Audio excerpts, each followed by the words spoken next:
was a woman that only 3 years ago nobody knew, nobody rated, nobody noticed. She was just living her life in the shadows of the man who was her husband. Oh, a woman of very little words. She was shy, quiet, withdrawn, introverted, doesn't talk, wasn't seen. Don't get me wrong, still a very hardworking woman, always has been. Even her father-in-law, her emotic father-in-law Peter Edochie, came out publicly to attribute the success of his son's home to his wife May. Those were not my words. For an emotic man like Peter Edochie to come out and take microphone and say, you see the success of my son's home, it is largely due to the influence, the impact, and the contributions of this woman called May. Mary is not just a daughter-in-law. I don't want to say that I love Mary more than the other wives of my sons, but the love I have for Mary is so strong. Mary is a girl I love to the marrow. By the way, she's a wonderful person. Mary is a very, very brilliant girl. You may not know that. Mary is a computer wizard, that lady you're looking at, right? And to a very large extent, the success of that home is to Mary's credit. Yeah.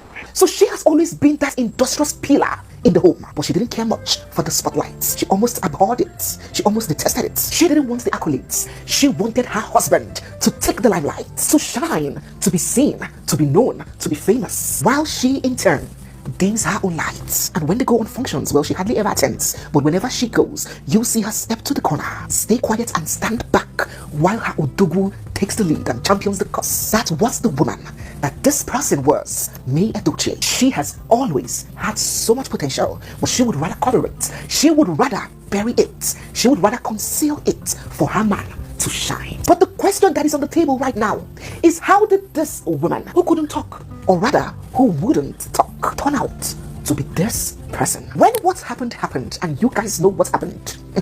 When that anonymous blog broke it that, see you, person husband they on his way to Anambra State to go pay bride price, and the wife no. When this blog broke it that Yul and May had welcomed a secret child with his concubine Judy, people were enraged, heartbroken, furious, fuming. They couldn't wait for her to talk. They couldn't wait for her to break her silence. Oh, she would fire. She would spill all his secrets. She would expose him. She would disgrace him. She would go to podcasts and say how he's a 1-minute man, and how his penis is small, and how he never satisfied her through the marriage, and how he beats her, and how he has been cheated. Oh my God, she will spill the tea.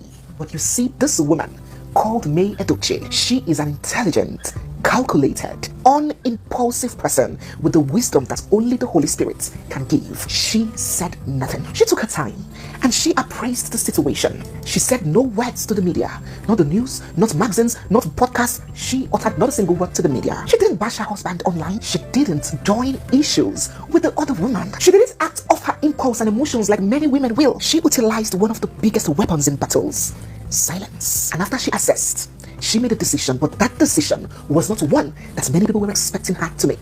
She said her decision was that she is not going to leave her husband. What? May, as beautiful as you are, as much as what you have done for this man, this is how he paid you, you're not a baby. She said that she was not going to leave her husband. Yes, she made the choice, and it is her choice, and she is entitled to her choice. She would forgive.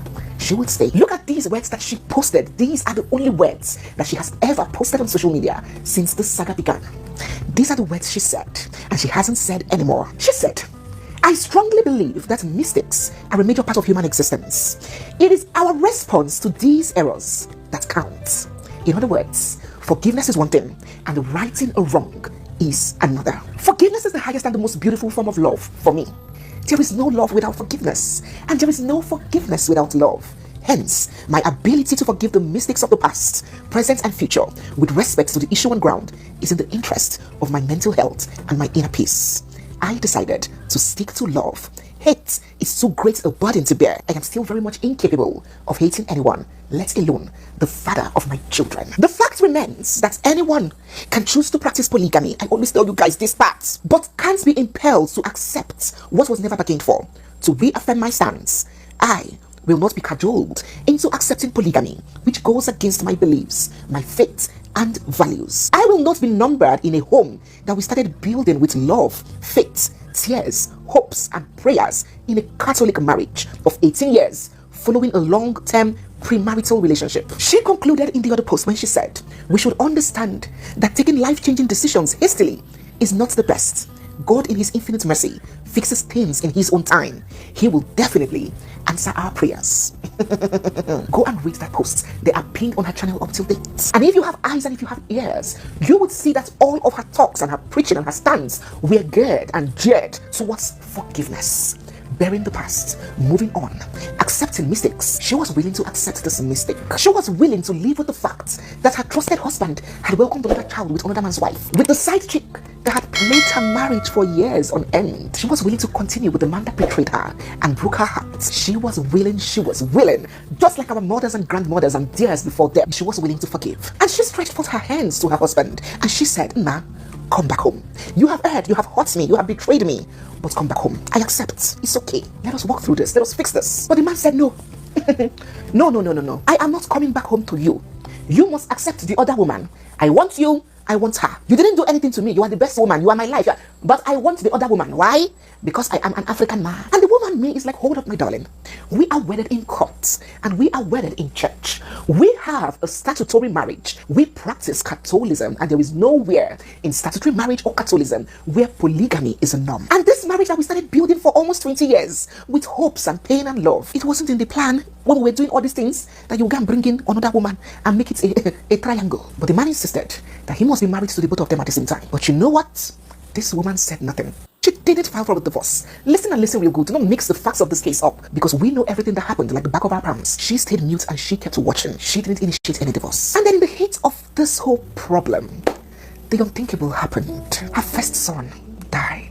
A young, vibrant, active boy finishing secondary school, about to enter the university. He wasn't sick. He got up that morning, got dressed and ready for school, and he went to school and never came back. And they're telling her that he was playing ball and suddenly he collapsed and died. Her diokbara, oh God, went to school just like that. Never returned. You see, when a woman's husband starts messing up or has messed up, her children becomes her life, her hope, her courage, her consolation. They become her strength. They become that thing that would make her to still keep pushing on. If it's the man, she will cry, but she will get over it. After 1 year, she will wipe her eyes and she will continue with her life. When a child dies, it doesn't take a year. The tears doesn't stop. In 10 years' time, in 20 years' time, you keep crying, you keep remembering the child. It doesn't go away. The pain is eternal. And this time, her first son, this woman who just got knocked down by her husband's betrayal, now lost her first son that would have stood in the gap for her. And do you know the one person that can hold this woman, in what we call it, jikota this woman, hold this woman, not to run mad, not to run psycho, not to kill herself? Her husband. The person who should be feeling a slightly similar pain to what she's feeling. A person whose pain should be the closest next to hers. Her husband. The person that went through the whole thing with her, raised the son with her, school, diaper, teething, purging. You know, if you're a parent, you know what it takes to raise a child from cradle to 16 years. As this woman was wailing and fainting and dying and, oh my God, being sedated, losing her mind, Yul and Edochie was in Abuja with his concubine Judy. And 2 weeks, just 2 weeks after this healthy bouncing boy passed, Yul and Judy were back on social media, dancing and jubilating. And then, about shaking breast, I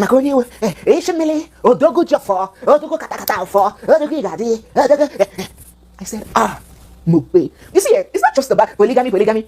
My grandfather practiced. Is this how your grandfather practiced polygamy? Your grandfather came to dance when his child died. And you and his concubine, every day. I couldn't believe my eyes. If this thing didn't happen in my time, I would have said maybe they exaggerated the story. But I was seeing it with my kuro eyes. I have never gone on any celebrity's page to go and check them or drop comment. Whatever I do here is just, it's just maybe I'm doing my work or just for jokes or jabs. I cannot go to Messi, Igbe or Adioti and say, hey, what did you do? That's rubbish. Yul Edochie was the first person I went to his page to say, Onya Ojukwahu, is this man well? What is this? Yul was dancing today, karaoke, next tomorrow, car music, the next day, then hotel, okay, both of them are bouncing like this, Jude is like this, Jude is like this. I said, what is this? Are you meeting me? By me? And you sit there, you open your dirty mouth to say, we mourn differently. You as a man watching me, if your mother dies, and the next day your wife goes to post herself on Facebook, dancing cultural dance, while your mother's corpse is still fresh, will you say people mourn differently? If we have lost our conscience, have we lost our common sense? Even if dancing will help you feel better, must you post it on social media? Can't you dance with your concubine inside the house and feel better? Haven't you done enough? You have knocked this woman down to the ground and she is on the floor, gaggling and struggling for breath. She is suffocating, she is choking, she cannot breathe. And then you come with your boots and you put it on her neck and you press her down. Who are you? Are you God? Do you want to kill her? Are you normal? And Judy, will post videos mocking this woman. Why I not gonna make you younger? Why I not gonna make you younger? I have a very big God though. He is always by my side. A very big God though. Winner, winner, winner, winner. She would post it on you, the husband's page. You know who that message is directed to. This world is a wicked place. And at the end of that year, the year your first son died, the year Yul's first son passed, you declared it on social media that is his best year yet. He didn't say something good happened to me this year. Maybe I thank God for the contracts, but my son may rest in peace. He categorically declared the whole year as his best ever since they gave birth to him. The year that boy died. She didn't sue you. She didn't fight you. She didn't lash you in the media. She didn't insult you. She didn't call out your concubine. She didn't release receipts. All she said is polygamy. It's okay. It's a matter of choice. But I don't want to be numbered amongst women.